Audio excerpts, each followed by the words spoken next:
further widespread disorder. In that meeting with senior ministers, the Prime Minister said the right to freedom of expression and the violent disorder we've seen are two very different things. He said there's no excuse for violence of any kind. Merseyside Police earlier said a number of officers were injured during serious disorder in Liverpool city centre. And 4 men have been arrested in Stoke-on-Trent after disorder there. In Hull, around 100 people gathered outside a migrant hotel being guarded by police, where a window was also smashed. At least 3 people were led away in handcuffs as demonstrators faced counter-protesters in Nottingham. Meanwhile, police in riot gear were deployed in Belfast amid tense exchanges between protesters and an anti-racism rally with a small number of fireworks being thrown. Northumberland police have accused protesters of unforgivable violence and disorder following rioting in Sunderland city centre last night. Videos posted on social media showed a former police office ablaze, while a mosque was also targeted. Vehicles were overturned and set on fire as rioters clashed with officers throwing rocks and bottles. 5 police officers were injured, with 4 hospitalised, and 10 people were arrested for offences including violent disorder and burglary. Home Secretary Yvette Cooper says police have the government's full backing to take the action they need against violent protesters. Well, criminal violence and disorder has no place on Britain's streets. We've been clear to the police that they have our full backing in taking the strongest possible action against perpetrators, including we're making sure that there are more prosecutors, there are sufficient prison places, and also that the courts stand ready, because anyone who engages in this kind of disorder needs to be clear that they will pay the price. Now, Donald Trump has agreed to debate Vice President Kamala Harris. He accepted an offer from Fox News for a televised face-off on the 4th of September.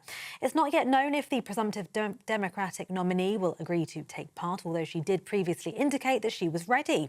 Trump says the debate will feature a full arena audience, while Kamala Harris has responded today in a statement, accusing the former president of running scared and suggesting he should stick to the debate he, quote, already committed to on the 10th of September.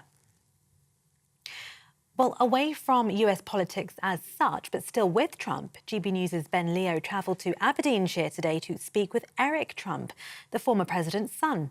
And you can see the full interview here on GB News on Mark Dolan tonight from 9 p.m. But here's a snippet from their conversation. My father had so much respect for the Queen, as did I.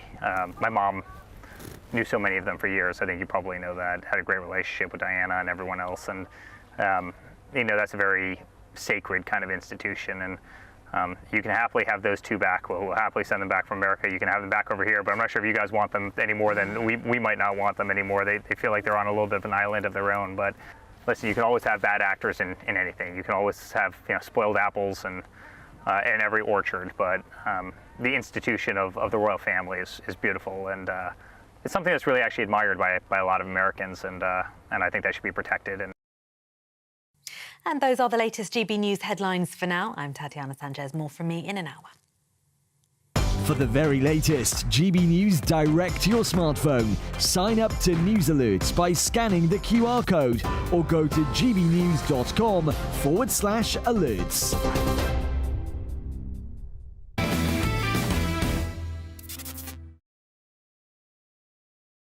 Welcome to the Saturday Night Showdown, and let me be clear, I don't support attacks on the police or rioting or the destruction of property, but I have never seen such blatant 2-tier treatment as these riots.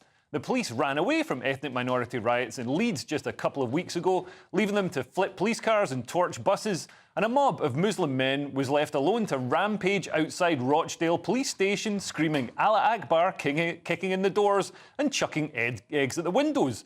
But as soon as there are protests by people concerned about immigration and demographic change, dogs and baton charges are deployed, men who don't appear to be resisting arrest are punched in the face, and pension-age women are cuffed and arrested. We're told that these riots were the EDL. Looking at this woman, that must stand for English Dinner Ladies.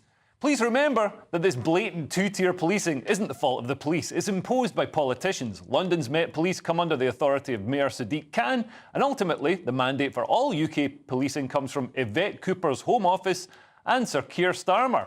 Keir Starmer took the knee for BLM, but he sticks the boot into right-wing protesters. Labour's two-tier approach is also visible in the words of Home Secretary Yvette Cooper. Look at the difference when she speaks about ethnic riots in Leeds. The community is working very closely together in response to what was a local child protection incident, but it's really important that the community can feel safe on the streets and also that the perpetrators feel the full force of the law. So appalling to now see those same police facing violent attacks from thugs on the streets who have no respect for a grieving community. It's a total disgrace. Frankly, this is a time when everyone should be showing respect for a community and for the police. And so the second clip there was her talking about the riots we saw this week from people responding to the horrific events earlier this week. Keir Starmer had an opportunity to unite the nation on Thursday, reassure people that he was going to do something to make British children safe. But we all saw the speech he gave on Thursday where he looked to have cynically exploited protest to give himself authoritarian powers and basically make it illegal to be right-wing. There are clearly people turning up for a fight to these protests, which I condemn, but they're protesting about issues shared by vast swathes of people who Starmer has smeared all as far right. To be honest, I don't think the lads wanting a fight have a well-thought-out political position. I do, however, think that everyone is rightfully angry that our government can't keep British children safe. Now, I'm joined tonight by broadcaster and TV personality Precious Muir and comedian Ryan McDonnell. Now, I've got to ask, do you think there is, Precious, do you think there is a two-tier approach from the government? I think that you can definitely see the differences and the way that they speak about the different protests and obviously and how they kind of see the value of what the message is. And I think the message is being lost amongst, obviously, the chaos. You know, the knife crime is extremely high right now, and that's the kind of message that we need to focus on, because that is what the catapult for these riots are. Obviously, they're victims, you know, the children were victims, obviously, in Sunderland, of the horrific incident that happened. I mean, this can't really be tied up as knife crime, as well. Right, obviously not, but it's a catapult. It's a catapult for the riots right now, and the message is that obviously the immigration is causing the issues, and they're trying to have a message of we need to get a handle on it, but obviously rioting and damaging property is not the answer. Yeah, well, I'd say that's fair enough. I mean, I was disappointed by Keir's response because I thought he was going to come out and, you know, reveal that he's governing for everyone, and instead he used it as an opportunity to sort of he really exploited it. It was quite a cynical exploitation of the situation to bash his critics and also announce a raft of new powers that he clearly just wanted to bring through, including you know, a surveillance state, you know, a new police force effectively, and facial recognition to clamp down on any political dissidents. Yeah, I mean, I'm not a conspiracy theorist by any stretch, but like just for means of playing devil's advocate, like triangulation, and by that I mean like taking people and splitting them into separate groups and then pitting those groups against each other by means of subjugation has existed since like the dawn of colonialism. Yeah. You know, if the people have a common enemy within, then it stops them from turning their attention towards the state. With a brand new government in place, you could start to see trends about here and there. Yeah, and do you think he's perhaps not signalling or not saying anything reassuring to the people protesting or to white working class people who have legitimate concerns because he's lost their vote already? I mean, yeah, I mean, I think that he's lost the vote for, you know, of all citizens of the UK. I think that we are just a month ago. Well, exactly. They won the election, but I don't feel like we have faith in what he's planning to do because he's not getting a handle on the illegal immigration, and that's causing, obviously, some of the people to be quite disheartened. And so they're not seeing a change. And the change that they promised, obviously, during the election process hasn't come through. We've not seen any results. So do you think if the election was held today, now, this is just a month on, do you think it would be a very different result for Keir? I think that it might just be. I mean, obviously, the Conservative Party didn't really follow through on some of the stuff they were supposed to do, but neither one will be able to get a handle on it as quick as we really need them to go. I mean, at the moment, it's absolute chaos out there. It really is. It's absolute chaos out there. I guess in Keir's defence, it really is chaos out there, and there's also some serious damage being done. There's some horrific scenes. I saw a mob of guys attacking a black guy. It was disgusting. There's there's also 50 police officers injured, and that's likely to be way more by this time tomorrow. Definitely. Yeah, I mean, if you boil everything down to its very essence, there's one key message being put across here, and that's people are angry. People are angry for a reason, and they needed like a leader to step up. And at the minute, he's been very non-committal, and what they need is a strong, clear message, and we haven't had that. I agree. I agree with that. Well, let's move on to look at how the media reported on other riots. They showed some two-tier reporting. Hare Hills was covered in The Guardian. I don't know if you remember those riots a couple of weeks ago, ethnic riots. They said, we're all in it together. How unrest in Leeds escalated and was diffused, as if the community in Hare Hills had just come together to save a boy that was stuck down a well. And according to left-wing magazine Prospect, the rioting in Leeds was the language of the unheard. Well, who's heard the concerns of people worried about rapid demographic change and the safety risk of unvetted males being dumped in large numbers in their communities? Even the coverage of the 2011 riots, which resulted in huge destruction and several deaths, minimised any thuggery, excusing the riots as catalysed by the shooting of a criminal. And look how the BLM protests were covered in the BBC. This is their headline, and I'm not making this up. 27 police officers injured during largely peaceful anti-racism protests in London. It seems to be a common theme that riots are justified if a violent criminal has been killed.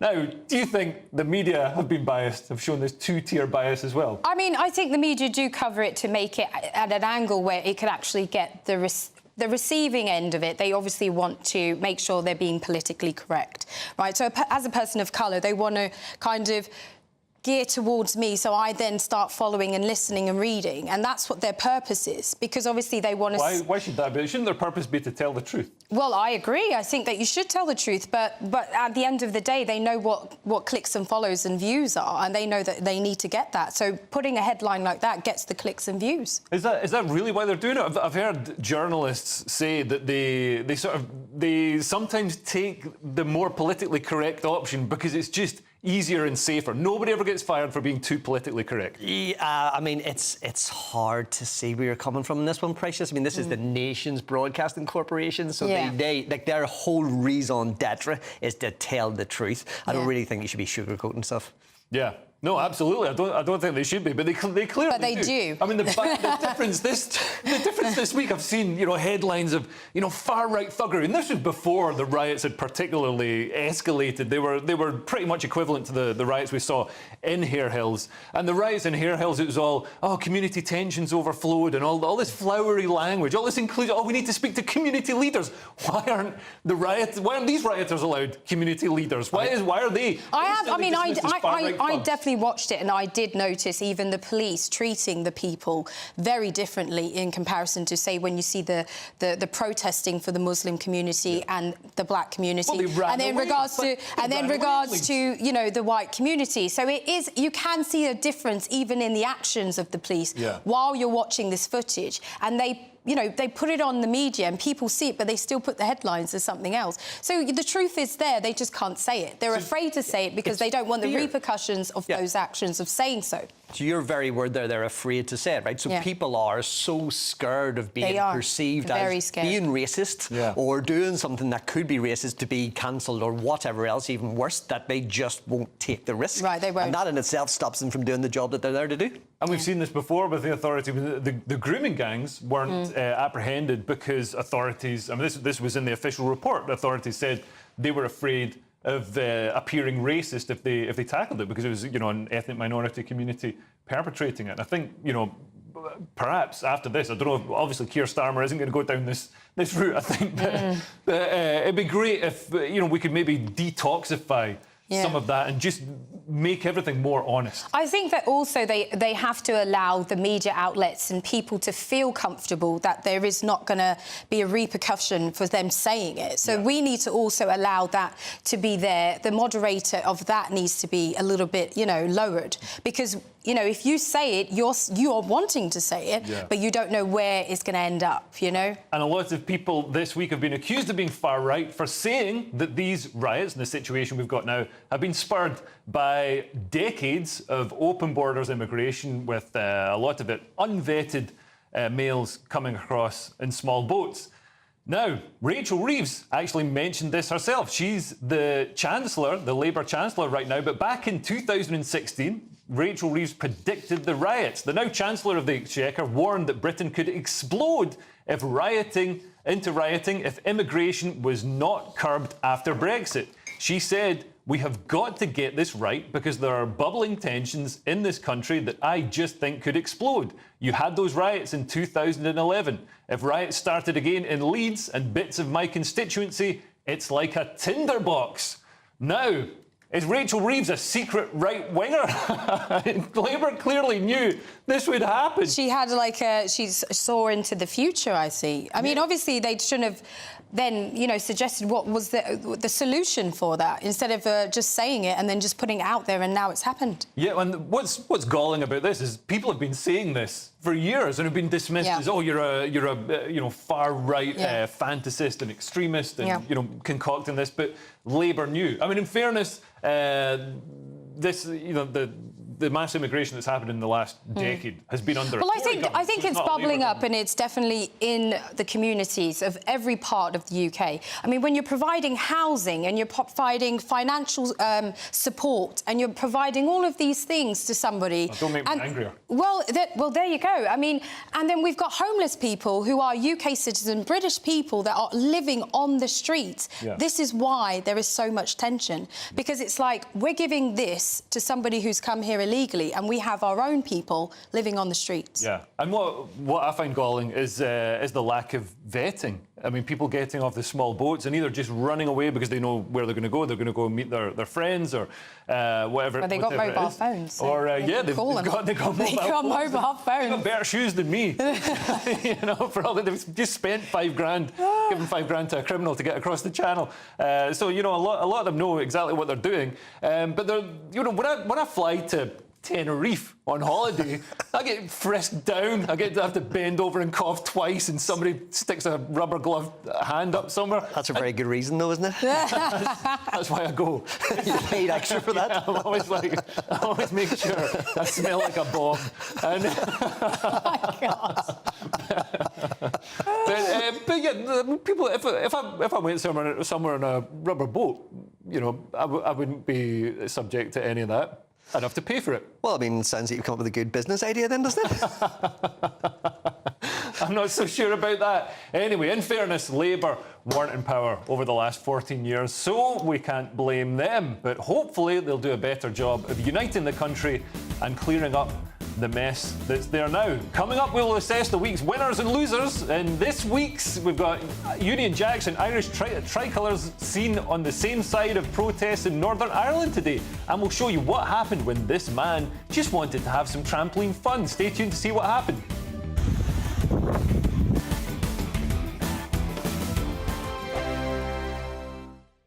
Sunday with Michael Portillo from 11, only on GB News.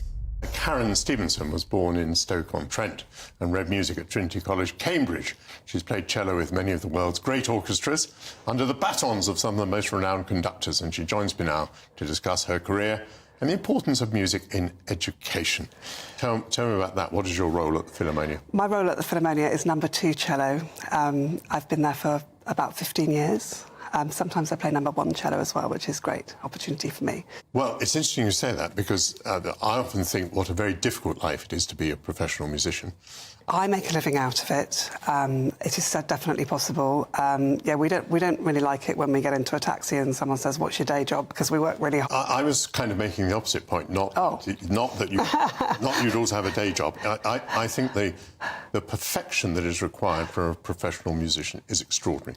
On the whole, we are intolerant of mistakes in classical music. Yes, we are. And I just wondered whether you don't become very frustrated with a world in which everything else is imperfect. You are only as good as your last concert, Michael. That's how it feels. It is a lot of pressure. Sometimes we will say, OK, a pint for every wrong note or something, but depending on the piece of music, that could be quite dangerous. How many hours a day do you have to practice? You have to practice much more when you're younger, I think, when you're learning. I think this is really important. And when you're at music college.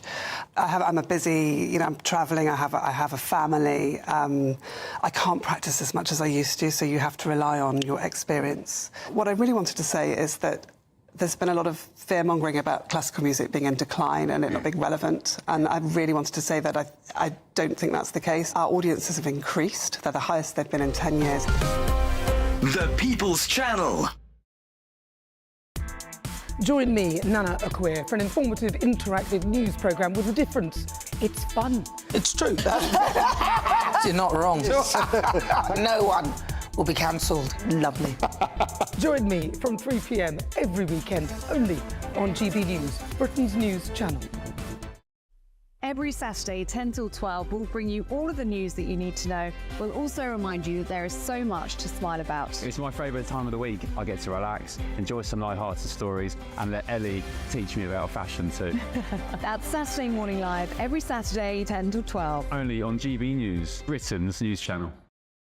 Join me, Neil Oliver, every Sunday night at 6 p.m. on GB News. And if an hour is not nearly enough for you, go to gbnews.com for special extended episodes online every Friday at 9 p.m, where we can truly get into the nitty-gritty of what's going on. GB News, Britain's news channel.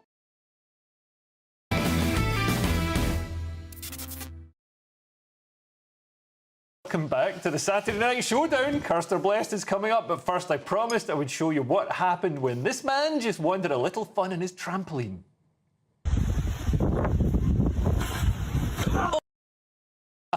You didn't even get to it.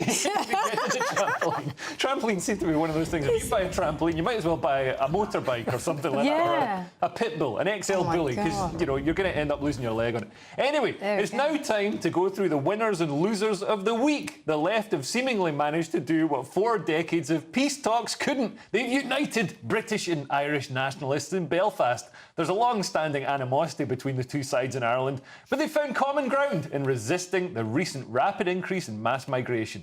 Let's have a look. Attention, this is a police message. The crowd should disperse immediately as force is about to be used against violent individuals. Ryan, I've got to start with you. Were you amazed to see the tricolour and Union Jack on one side, standing together against militant Antifa flags on the other? I mean, I'll be honest, yes, I will. But I think what's actually happened here is this is just nostalgia because, we're in the middle of marching season here, so historically we've always rioted around this time. We've just never done it together before. Yeah, you're normally rioting against, each other. Yeah. Because normally you see you'd have one on one side of those police barricade there and then the other one on the other side of it, but both of them on one side there, the police won't know what to do with themselves. They've both found somebody they dislike more. The Antifa protesters are on the other side. Well, there you go. Look at this. I mean, it's history in the making, isn't it? I mean, obviously we're seeing this type of stuff and we're just not knowing what to do. But it's uniting some of us. Obviously, through the chaos, there is some resolution. Yeah. I mean, it's nice to see. I just hope it sticks. Yeah. It won't, but it would be. I mean, you have Tony Blair saying that he brought an end to the Troubles when all along all we needed was a bit of Antifa and the whole thing would have been put to bed decades ago. Do you think in Ireland we've seen a much more sort of robust and energetic response to mass immigration than there is in the UK, where I think people are just a bit cowed and beaten into submission by the fear of well, the thing is, they're feeling it because obviously the further away as well, the further you go up north and so forth, that's where they're housing them. Yeah. They're housing them, they're giving them healthcare, they're giving them financial support, and so the actual locals are suffering. So they are going to come together and support this because they want it to be over. And do you think Irish people feel more confident doing that because they don't have? I mean, I get that Britain's got a history of colonialism. I've heard of this little thing called the British Empire. I thought it was great, but apparently not everybody agrees with me there. I should probably be careful sitting at this table. Don't turn your back to me. Yeah. But yeah, I mean, I get that, the British Empire, there's a certain amount of sort of national guilt attached to all that, but Ireland hasn't colonised anywhere. No. But I think, well, I don't know about Boston. I don't know if you've ever been to Boston, Massachusetts, but there's quite a lot of Irish people there. So yeah, that's true. Yeah. I guess I mean, there's a community there. They own own every pub going. So, but I believe that Also obviously Finsbury Park. Well, there you go, in Finsbury Park as well. I've not been, but I know in Boston, Massachusetts, there is a big community there, and I feel like people come together in the times of tough times, right? Yeah. So they come together and they unite together, and at the moment we're all on the same page. We want this to be resolved. So I think that the conflict is always going to be, us against them, because we want this to be over. Yeah. You know? Yeah, we all want some So resolution. we have found common ground. But to be honest, as How well, long it will last, we have no idea. But the British influx of immigration happened over a much longer and protracted time frame, so it was slower and it eased in. People didn't really see it coming. Yeah. Whereas with Ireland, it was very hard hitting, it was very quick. Because for years, people didn't go to Ireland because, they were fleeing war-torn countries, and then they would turn up in Ireland and go, I'll take my chances in Sierra Leone. So all of a sudden, now you've got a massive influx. There's nobody there. Let's go there instead. And so it was a very, very obvious difference. Well, Kamala Harris has replaced Joe Biden as the Democrats' presidential candidate against Donald Trump and J.D. Vance. And Kamala's campaign strategy has been revealed. She's going to call J.D. Vance and Donald Trump weird. And not just her, it looks like a memo was sent around all the left-wing media channels. Take a look at this. Of what he and his running mate are saying, well, it's just plain weird. These guys are just weird. That's who they are. As weird and creepy as J.D. Vance. A super weird idea from J.D. Vance. Yeah, it's not. I mean, it's quite weird. They're just plain weird. Just plain weird. Just plain weird. It's a bit ironic considering that the Republicans are the party of family values and the Democrats are the party that brought naked gender clowns into the White House. But I guess it depends on what you think is weird. Now, Precious, I've seen women do this kind of like, ooh, he's creepy, ooh, he's weird, bullying in offices. I'm not saying it was directed at me. But I've seen women do this, and it's a kind of, a sly, underhand way of bullying sometimes. Do you think this is going to resonate with the childless cat ladies who Kamala's base are made up? Let's not go there. We can't do that. Leo, we're not going to do that. We're not going to call the ladies... that's not fair. I can smell the cat food from here. Well, let's go with this. I think that Trump has proven to himself and to everybody else that he does say weird stuff. I mean, he said a lot of weird things. I remember him saying something like, if his daughter wasn't his daughter, he would be dating her. I mean, he does come out and say some crazy stuff. In fairness to Trump, Ryan, his daughter is really fit. Yeah, I mean, it's just not a thing to say as a father. But I respect a man who, when he's running for president, can go on TV and say something like that and still win. I mean, that is pretty incredible. It is pretty incredible, and then to their defence, it is also pretty weird, as well. Do you know what I mean? Thank you. Exactly. Yeah, it's a little bit weird, but I think he meant it as a compliment to his daughter. Anyway, let's have a look at J.D. Vance to see just how weird he is. Let's have a look. We've got a picture of him here. Oh, what a weirdo! There he is with his nice, lovely, loving family and 2 children. That's that's beautiful. That's not weird. No, I think he's slightly hypocritical. I think not as weird. Well, he says a lot of things about Vice President Kamala Harris, and who is soon to be President of the United States of America. And he does say a lot about her ethnicity, and his wife is Indian. Yeah. So I feel like he's weird in saying certain things about her when his wife is actually a woman of colour. He hasn't said anything. It's very strange. He hasn't said anything negative about her ethnicity, though. Well, I think he agrees with Trump because obviously he's running alongside him, and he says that obviously Trump has said that now she's all of a sudden black and now she's not Indian. Yeah, we're gonna so get there to we that. go. We got that clip in I think it's in the 3rd section or the 4th section. Anyway, moving on. Could it be that Huw Edwards felt emboldened to do what he did, with some so-called progressives pushing to normalise child abuse? Take this article that appeared in The Guardian. A man convicted of looking at images of child abuse and his wife make themselves the victims, talk about how they are normal people who got sucked into something that can happen to anybody. What's wrong with this society? Under progressivism, there's definitely a move to destigmatise paedophiles as minor attracted persons or MAPs, a move towards recognising it as some sort of, semi-legitimate sexuality. There are concerns that some people push puberty blockers onto children to preserve them in a childlike form until they're of an age to consent.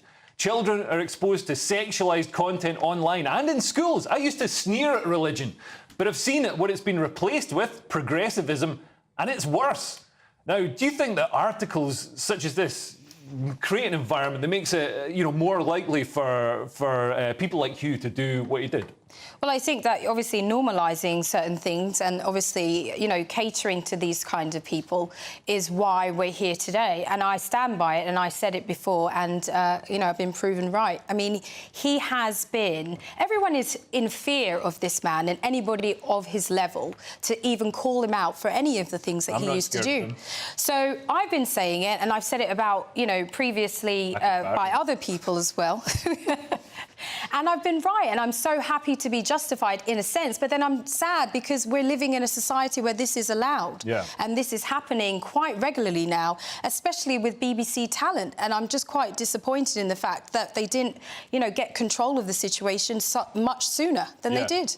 Yeah, and it is, I mean, it's sort of echoing back. I mean, I guess some people would say the BBC is just keeping its traditions alive, but it is echoing back to, the horrific cases of Jimmy Savile and other people. And Huw's case is actually, I think, a lot of people had dismissed it as, it must just be almost a misunderstanding, like he'd accidentally signed up to, an OnlyFans who cheated the system and was actually underage. But no, this is horrific, like Category A, the worst kind of child abuse images over a period of months. Is absolutely horrible. Well, you say all this, but then, to be fair, he did only commit 15 acts of paedophilia in largely non-sexual nonsense. So yeah, so I guess compared to Jimmy Savile, I guess it's an improvement for the BBC. Maybe in 200 years' time. No, we can't. No, we can't justify any of the actions. I mean, as much as we like to have a bit of a laugh and a joke, this is some serious stuff, guys. I mean,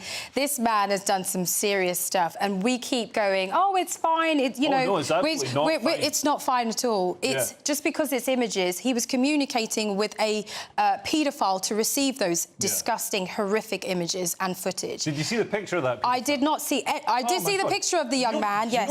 I did. What he looks like? He looks like a paedophile. It's always the one. His name is Alex Williams, right? And he's a convicted paedophile. He's definitely convicted now. That's how Huw got caught. So he was only caught. I was surprised to see. How did they find each other? They always seem to find each other. How does one do you have that conversation in the first place? Like, there's how a does level one, of confidence there. That's what I mean. Like, how does one go, you're kind of into that type of... Yeah, it's hard. How does that come out? Getting enough guys together for a game of poker. How does one start a conversation like that, and how does one receive information and pictures and video footage of that? It's mind-blowing to me how we have this kind of underground, situation where people can communicate and distribute this type of footage. Thank God we also have underground paedophile hunters. Yeah, broadcast. I agree with every bit of their work, and keep going, doing what you're doing. Honestly, great stuff. Well, next on the Saturday Night Showdown, Culture Corner. Plus, I'll show you what happened when this woman did the old Mentos and Pop trick. You might guess this one. See, you can find out what happened after the break. See you in a minute.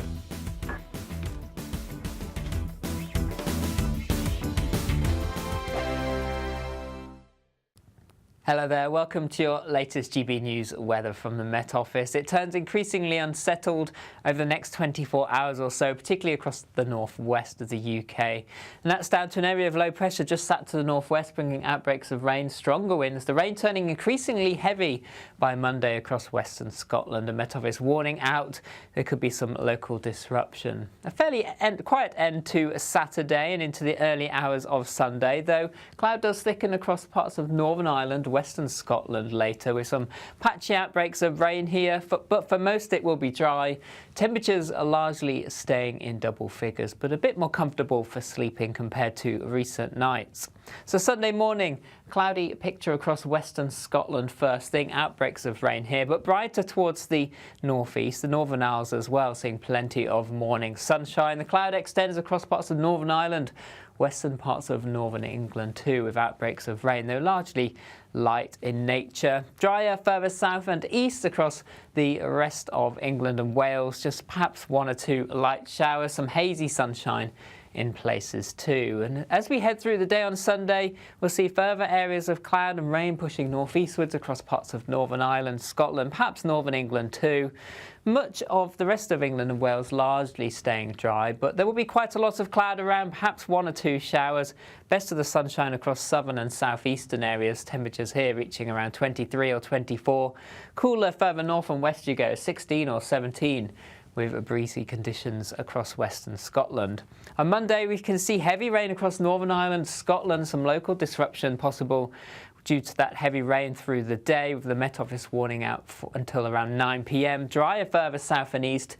Temperatures are reaching around 26 or 27, so feeling a little warmer, then cooler and more unsettled later in the week.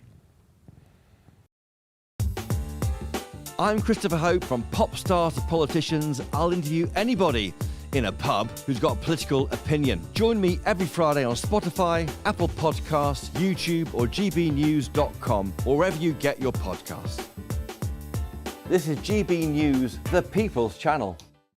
Sunday nights on GB News. From 6, Neil Oliver. At 7, it's Free Speech Nation with Andrew Doyle. At 9, Mark Dolan. And at 11, get set for the week ahead with headliners. Tomorrow's papers tonight. GB News, the People's Channel, Britain's news channel. We're proud to be GB News, the People's Channel, and as you know, we always love to hear your views. Now, there's a new way of getting in touch with us at gbnews.com/your say. By commenting, you can be part of a live conversation and join our GB News community. You can even talk to me, Bev Turner, or any of the members of the GB News family.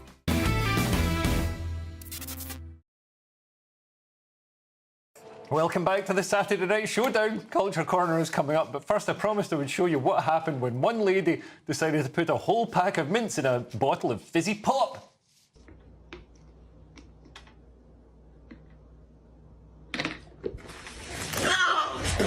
Absolutely. For anybody watching on radio, the thing that happens every time somebody puts mints in a bottle of fizzy pop, it all came spraying out. Now, you might be wondering this week... Oh, there it is again. Let's watch that again. That is beautiful. That's OK. Now, you might be wondering this week how much of your licence fee was spent on paedophiles. Huw Edwards was on nearly £500,000 a year. It's not as much as Gary Lineker, but it's a lot more than most people who are shaken down for 170 quid a year licence fee. Even after Huw was suspended, the BBC continued to pay him a total of £200,000. Now, Huw was paid about £640,000 for the 16-month period in which he is admitted to crimes, with the TV licence bringing in revenues of £5 billion over that 16 months. If my maths works out, that means you've personally paid 3 pence to an active paedophile, if you're paying your TV licence, of course. Now, were you surprised to see Huw Edwards bailed? He was bailed, so he can, if he's... I'm not saying, he's got anything lying around, but you'd think, somebody like that who's got suspicious material on devices, you'd want him to go straight to jail rather than be able to go and dig holes and bury hard drives. Well, I mean, you would hope that they've already done their due diligence and they've got everything that they need, and then you would also hope that if they're pressing charges that they know what he's capable of. So you would think that he probably shouldn't have been bailed, but we'll leave that up to the law system. Yeah, and do you think he's going to get a harsh sentence? Because I've heard, some jails are quite cushy. Well, I think personally he might go to a jail with, a swimming pool and a golf club. I mean, at the end of the day, they get a choice. They get a choice. If you have a good lawyer and you have a lot of money, you can definitely try and sway your way into a better prison. Well, that prison sounds better than my holiday in Tenerife. Anyway, to the Olympics now, and a boxer who's failed testosterone and gender eligibility tests won a women's boxing match, smashing a woman in the face and breaking her nose. This is Algerian Imani Khalif, who's been described as biologically male. He or she or they or whatever was assigned female at birth but has DSD, or differences in sexual development, which commonly include being biologically male, having XY chromosomes like a male, and testes somewhere generating testosterone.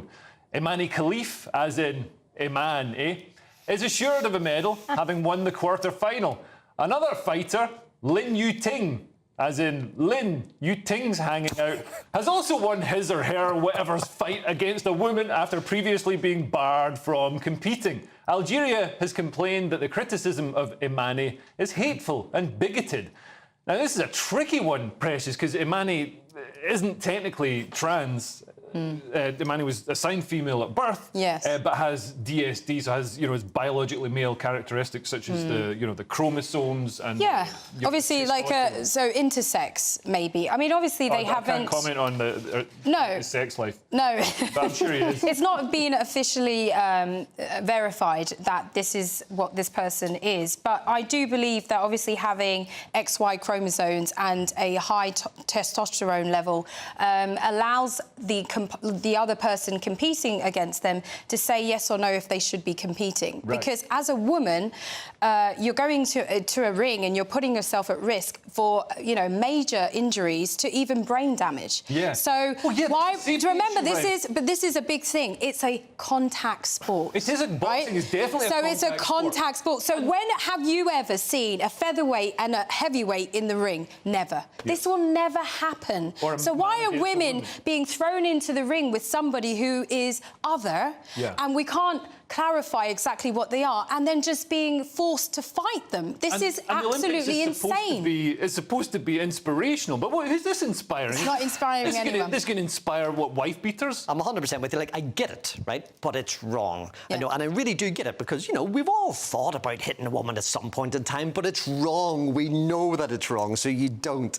And that in this instance, right, there is a grey area. So always before, it was black and it was white, it was male or it was female, there is a grey area. And this isn't a trans issue. But if you fall into the grey area, you don't meet the criteria for one or for other, so you shouldn't qualify. Yeah, I'd agree with that. That seems fair enough. And it's a safety issue. Now, with all the talk of far-right extremism and Keir Starmer's clampdowns on British thugs, are there any other groups of people also posing a threat? A radical Islamic cleric is currently raising funds to buy the island of Torsa off the west coast of Scotland and turn it into an Islamic homeland. Makes sense to me. Of course, radical Muslims should have a homeland in Scotland. Where else would they have it?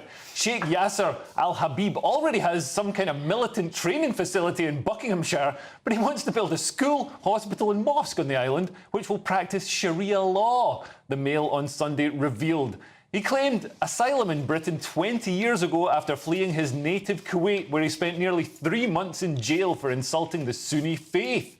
Now, the authorities are quick to clamp down on people like Tommy Robinson, but we've got literal Islamist armies openly training in Britain and buying islands for weird sort of James Bond baddie-style layers. This surely can't be right. Why aren't the authorities looking at this? This is insane. It's amazing. I had no idea that sectarianism was so lucrative. If I'd have known I could have got an island out of it, I would have hated Protestants way more growing up. Well, it's a Scottish island, so, if he doesn't like Sunni things, then he's going to like Scotland because it's never Sunni there.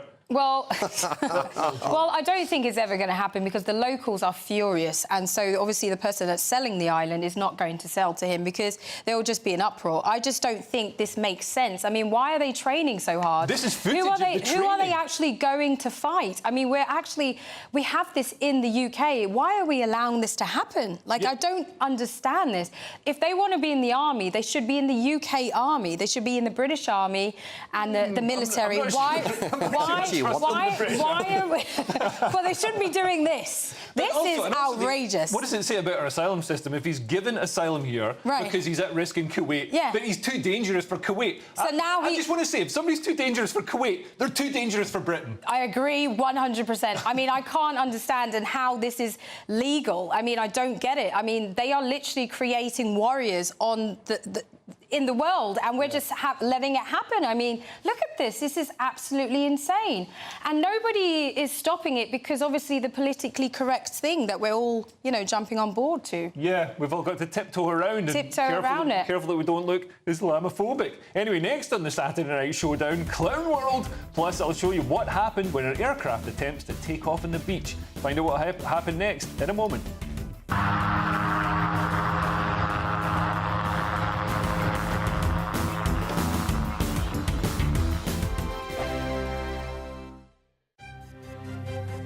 GB News Breakfast, every day from 6 a.m. football and gambling can go hand in hand and cause long-term problems. New figures show that young adults aged between 16 and 24 who have bet over the last year are more likely to report mental health issues compared to those in older age groups. And joining us now to discuss this is Matt Burgess, who is a former gambling addict and now helps those to deal with their own gambling issues. Yeah, look, I think gambling is one of those things that is so accessible now. You know, everyone's got a kind of mobile phone in their pocket, walks around with a kind of 24-hour casino, if you like. So I think it's really important that people realise that we have to sort of recognise that that is a month of quite condensed gambling, and we don't want people to sort of carry that on into their everyday life, because that's when it can become really risky and you know, it could become addictive. I had no idea, though, that it was linked to first-time gambling. For the first time, people might be able to pick up and have a go. And then it doesn't end there. It goes on, because by then you've got the bug. Is that how it works? You've got to remember, for things like the Euros, the World Cup, so you get a lot more people watching football and therefore potentially betting on football. May I ask you about how severe your own gambling addiction got? Well, look, I think there was a couple of touch points for me where I realised that things were getting out of hand. There were some times at university where, you know, I kind of thought, you know, I'm definitely doing this a bit too much, but, you know, kind of thought maybe it would move on once I left, but it didn't. It did follow me. And then, you know, I got to points where I was at my worst gambling 16, 17 hours a day. I was spending huge amounts of money. It can spiral out of control very, very quickly, and that was the important thing that we want to highlight is, you know, what can start as fun can become very, very dangerous in a sense. GB News, the People's Channel. Mark Dolan tonight is your weekend dose of news, debate and entertainment. This sounds like a wild conspiracy theory. Don't miss My Big Opinion. Mark Meets at My Take at 10. Democracy is a funny old thing. And we don't do boring, not on my watch. I just won't have it. Let's go and get another glass of that bubbly. You've earned it. That's Mark Dolan tonight, Saturday and Sunday, 9 to 11, only on GB News, the People's Channel, Britain's news channel. Are the newspapers getting you down? My wife didn't divorce me that month. Struggling to separate the wheat from the chaff? I know that it's a bit of a circus at the best of times. Well, don't worry. Headliners has got you covered. We'll take the burden of reading the day's news, and if we get depressed, who cares? It's an occupational hazard, frankly. That's Headliners on GB News from 11 p.m. till midnight, and the following morning, 5 till 6 a.m. on GB News, the comedy channel. Nah, just kidding. Britain's news channel. Welcome back to the Saturday Night Showdown. Clown World is coming up, but first I promised I would show you what happened when a plane tried to take off. Take a look.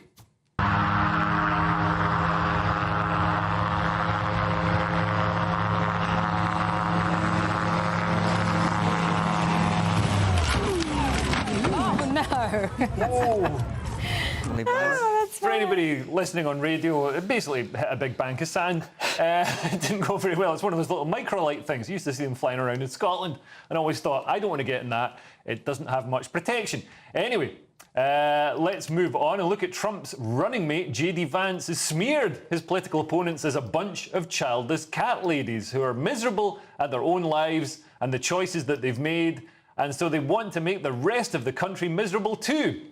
Hard to find any fault in that. Stung by this criticism, Democrats are hitting back and are proud of their child-free cat-owning status. One of them recorded a very good song. Let's have a listen.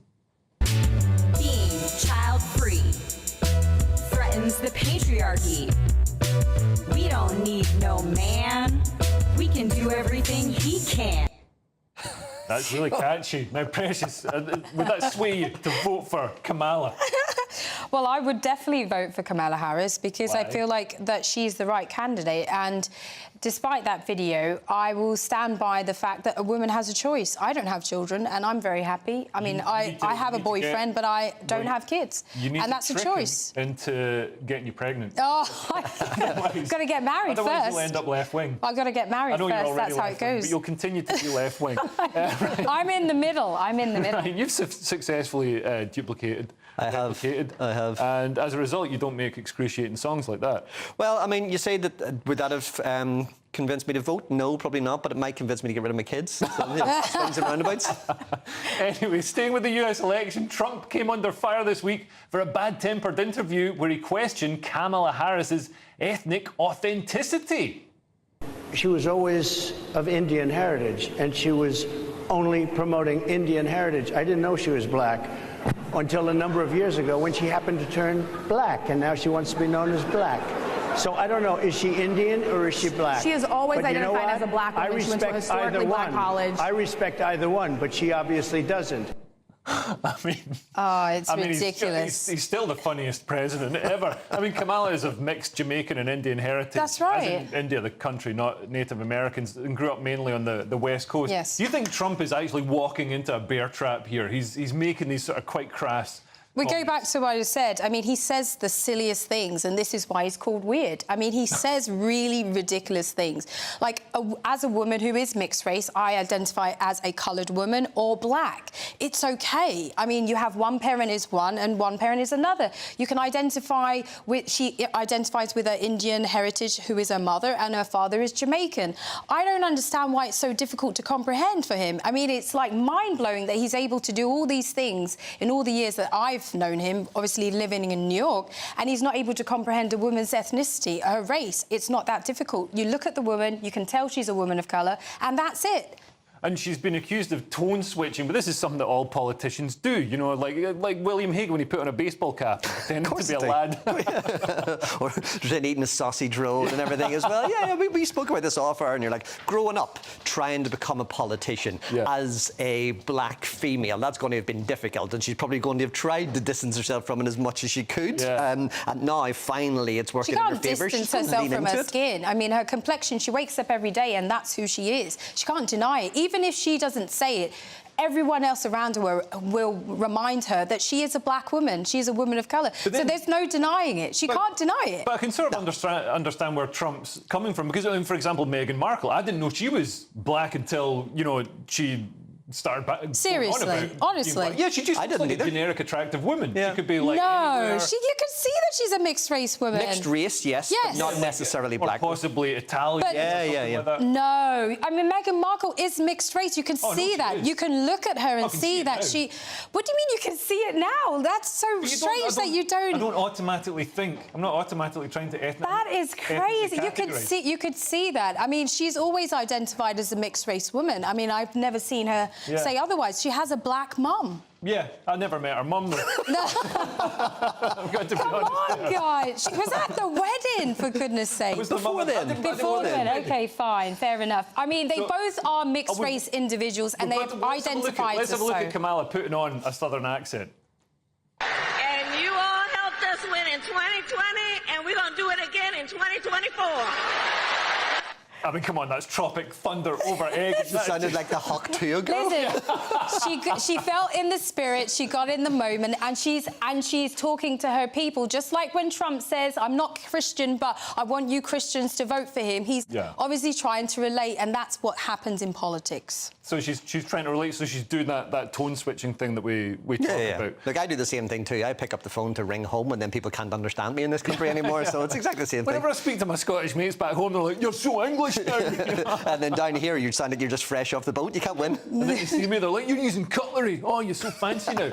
Anyway, up next, it's Mark Dolan tonight. What have you got for us this evening, Mark? Well, a very busy show. In a UK exclusive, I'm delighted to say that Donald Trump's Eric has submitted to an interview. We'll be sharing it on the show, finding about that assassination attempt on his father. Plus, in my take at 10, the media elite who circled the wagons to protect Huw Edwards. Amazing. Sounds great, Mark. Thanks to my brilliant panel tonight. We've had Ryan McDonnell and Precious Muir. And we'll see you again next week. And don't forget Headliners as well tonight at 11 p.m. Stay tuned for Mark and for that later on. Until then, goodbye. Looks like things are heating up. Boxed boilers, sponsors of weather on GB News.